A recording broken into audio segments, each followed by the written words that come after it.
Rejoice, the Lord is King. And that leads us into our reading today from St. Matthew's Gospel, which tells us in Jesus' parable what will happen when he does indeed come again, as he expects to do, as he tells us to wait for, when he comes in his glory. Here's the reading. When the Son of Man comes in his glory and all the angels with him, he will sit on his throne. All the nations will be gathered before him, and he will separate the people one from another, as a shepherd separates the sheep from the goats. He will put the sheep on his right and the goats on his left.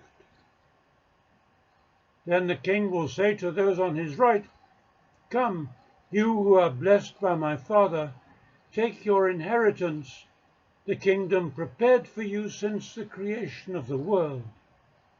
For I was hungry, and you gave me something to eat. I was thirsty, and you gave me something to drink. I was a stranger, and you invited me in. I needed clothes, and you clothed me. I was ill, and you looked after me. I was in prison, and you came to visit me." Then the righteous will answer him, "Lord, when did we see you hungry and feed you, or thirsty and give you something to drink? When did we see you a stranger and invite you in, or needing clothes and clothe you? When did we see you ill or in prison and go to visit you?" The king will reply, "Truly I tell you, whatever you did for the least of these brothers and sisters of mine, you did it for me."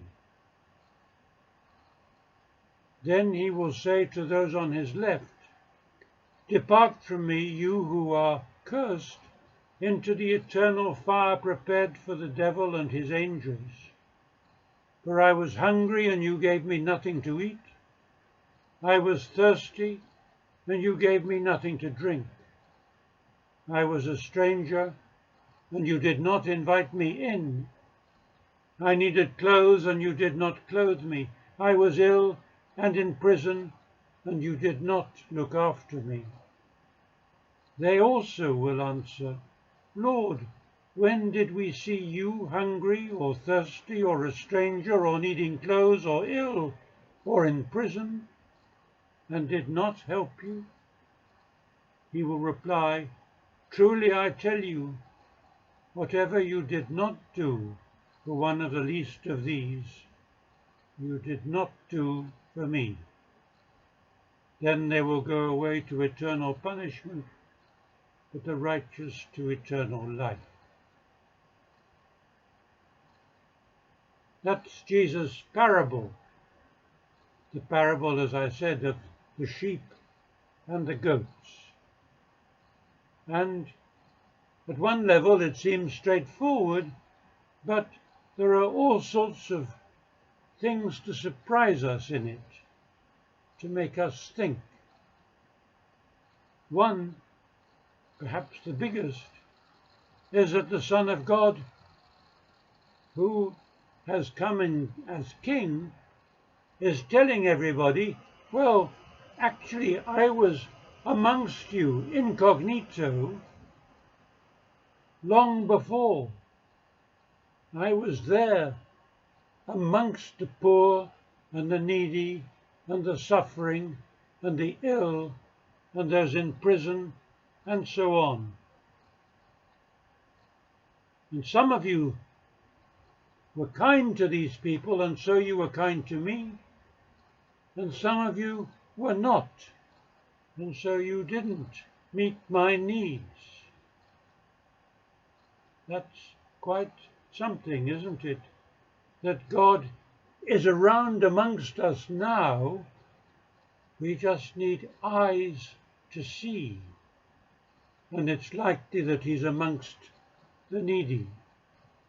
So that's one surprising thing for us, especially when we think that we are often ourselves needy, and so we have to accept that God is with us too.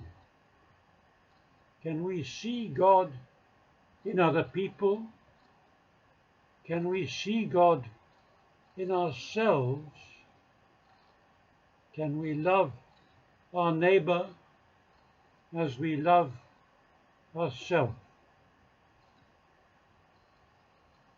Another possible thing to think about in this parable is that Jesus may be looking only a few hours ahead to when he's arrested, when he will be hungry and thirsty and stripped naked and maltreated prior to his crucifixion. And the third thing I want to emphasize is that Jesus is calling all to be there. I think the really crucial thing is that we are ready to see him for who he is. Can we trust this King because he is the crucified Jesus who died to save us all? As we think about that, let's remember Jesus present amongst our neighbors and listen to the song, "When I needed a neighbor, were you there? Were you there?"